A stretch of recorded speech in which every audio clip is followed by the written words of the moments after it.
আসসালামু আলাইকুম। ফারজানাস রেসিপির নতুন আরো একটি এপিসোড দেখার আমন্ত্রণ আপনাদের সবাইকে। আমি আজকে আপনাদের করে দেখাবো মুচমুচে ডালের পাকোড়া। আর বিশ্বাস করেন, পাকোড়াটা তৈরির পর মুচমুচে থাকবে 4 থেকে 5 ঘন্টা পর্যন্ত। এটা আমার গ্যারান্টি রইলো। তো আমার রেসিপিগুলো যদি আপনাদের ভালো লেগে থাকে, তাহলে আমার চ্যানেলটাকে সাবস্ক্রাইব করতে ভুলবেন না। আর আমার প্রতিটা ভিডিওর নোটিফিকেশন সবার আগে পেতে বেল বাটনে একটা ক্লিক করে দেবেন। তো চলুন গিয়ে দেখে নিই মুচমুচে ডালের পাকোড়া তৈরি করার সম্পূর্ণ প্রস্তুত প্রণালী। এখন প্রথমেই আমরা পাকোড়ার জন্য সবজির প্রিপারেশনটা করে নেব।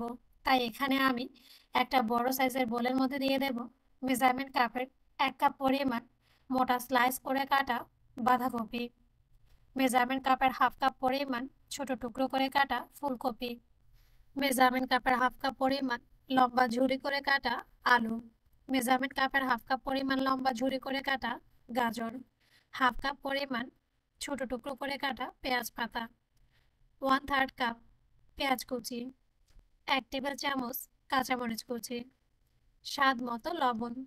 এখন সবজির সাথে লবণটাকে খুব ভালোভাবে মাখিয়ে নেব, যেন সবজিটা নরম হয়ে যায়। এতে পাকোড়াগুলো তৈরি করতে অনেক বেশি সহজ হবে। দেখুন, সম্পূর্ণ সবজির মিশ্রণটাই কিন্তু আমরা লবণ দিয়ে মেখে নিয়েছি। আর একটু খেয়াল করুন, সবজিটা কিন্তু অনেকটাই সফট হয়ে গেছে, তবে এর কচকচে ভাব একেবারেই অক্ষুণ্ণ আছে। আর এ পর্যায়ে ডালের বড়ার বাইন্ডিং এর জন্য এর মধ্যে আমি অ্যাড করে দেব মেজারমেন্ট কাপের 1 কাপ পরিমাণ মসুর ডাল বাটা। আর একটু খেয়াল করুন, আমি কিন্তু ডালটা আধা পেশা করে বেটে নিয়েছি, একেবারে মিহি করে বেটে নিইনি। আর দিয়ে দেব মেজারমেন্ট কাপের 1/4 কাপ কর্নফ্লাওয়ার, 2 টেবিল চামচ ময়দা, হাফ চা চামচ আদা বাটা, হাফ চা চামচ রসুন বাটা, হাফ চা চামচ ভাজা জিরা গুঁড়া, হাফ চা চামচ ধনিয়া গুঁড়া, হাফ চা চামচ হলুদ গুঁড়ো, 1 চা চামচ লাল মরিচের গুঁড়ো, 1 প্যাকেট ইনস্ট্যান্ট নুডলসের মশলা, 2 টেবিল চামচ ধনিয়া পাতা কুচি।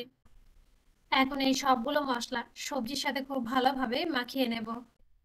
আর মাখিয়ে নিলেই কিন্তু তৈরি হয়ে যাবে পকোড়ার মিশ্রণ। আর আপনারা একটু খেয়াল করলেই দেখতে পারবেন, পাকোড়ার মিশ্রণ থেকে কিন্তু কোনো রকম পানি ছাড়েনি। আর এভাবে যদি পাকোড়ার মিশ্রণটা মাখিয়ে নেন, তাহলে কিন্তু পাকোড়া তৈরি করার পর সর্বোচ্চ 4 থেকে 5 ঘন্টা একেবারে মুচমুচে থাকবে। এখন কিন্তু এই পাকোড়াগুলো ভেজে নেওয়ার পালা। তাই চুলার প্রিপারেশনে চলে যাব। এর জন্য আগে থেকেই আমি চুলার মিডিয়াম হিটে পর্যাপ্ত পরিমাণ তেল গরম করে নিয়েছি। এখন এই গরম তেলে পাকোড়ার মিশ্রণ থেকে ছোট ছোট করে পাকোড়ার মিশ্রণ দিয়ে দেব। এরপর একটা তেলের চামচ দিয়ে উল্টে পাল্টে পাকোড়াগুলো একেবারে মুচমুচে করে ভেজে নেব। দেখুন, দুপাশ থেকে কিন্তু পাকোড়াগুলো খুব ভালোভাবেই ভাজা হয়ে গেছে। আর এই পর্যায়ে আবার একটা তেলের চামচ দিয়ে পাকোড়াগুলো তুলে কিচেন টিস্যুর ওপর নিয়ে নেব। দেখুন, এর সাথেই কিন্তু তৈরি হয়ে গেছে একেবারেই অল্প সময়ে দারুণ মজার মুচমুচে ডালের পাকোড়া। তো শীতের বিকেলে গরম গরম এই পাকোড়াটা কিন্তু অবশ্যই বাসায় ট্রাই করে দেখবেন।